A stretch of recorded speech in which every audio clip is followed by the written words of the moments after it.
artist, so I started looking at means of actually using dermal acid and burning them off my skin. So I was just gonna go ahead and suck up the burns. In a desperate move, Julie contacted the Southern Poverty Law Center. With their help, they located an anonymous donor, and Brian began a painful 2-year journey of removing the tattoos. It was absolutely amazing. We ended up doing a Q-switch laser out in Vanderbilt University. Dr. Bruce Shack, he had never seen anything like me before I walked through the door, because I just had so much coverage that he had never ever taken on something like that. You know you're a piece of shit in your heart, and that's why you claim that God exists. 25 treatments. Feel better about yourself. Everything that's happened has been just literally a miracle.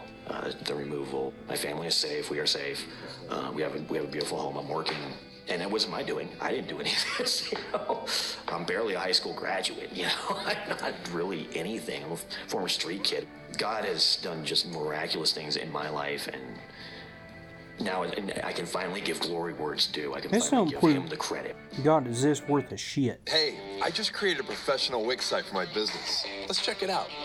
Go to Wix.com. There are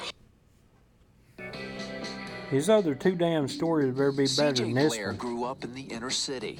His mother worked on the streets, and the only father CJ ever knew was her pimp. There was no one there to really nurture me and keep me from some of the ills that you encounter just living in, inner city Washington, D.C.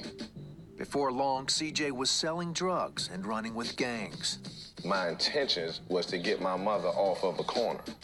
And when you present an opportunity for me to make $3,000, $4,000, $5,000 a night, then I'm connecting that to my mother can stop selling her body and getting beat up by men.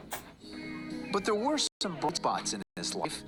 He spent summers at his great-grandmother's house, which had a totally different atmosphere.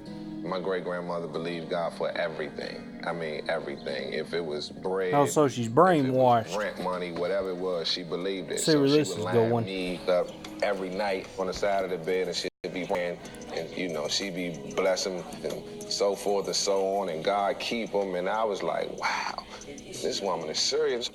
I was the bad guy in the family. I was like the roughest one. Yeah, seriously But she would never brainwashed. speak as negative about me as the rest of the family. She would always say that I was, a man of God and God gonna do it.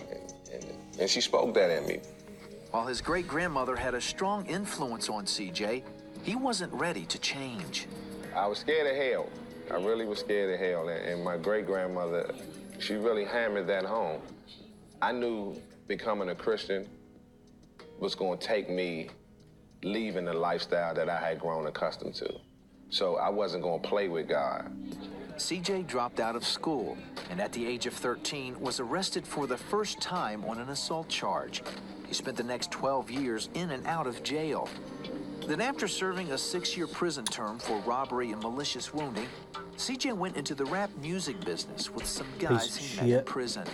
I was in the studio one night, and the studio engineer began to talk about Jesus.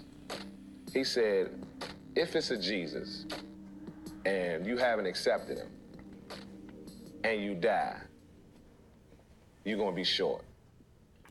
And God began to start dealing with me at that point.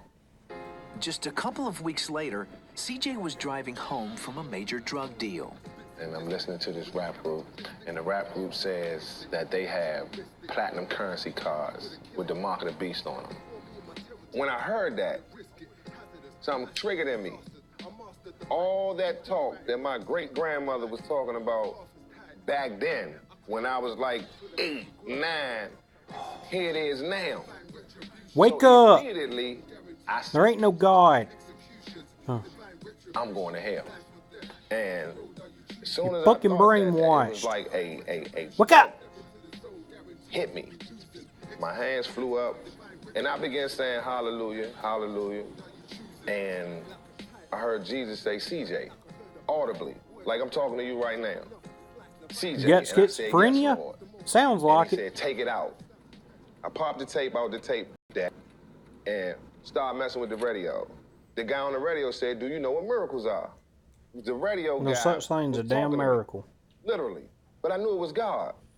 I'm scared, because I'm like, I'm getting ready to die. And this is what God do to you before he kill you.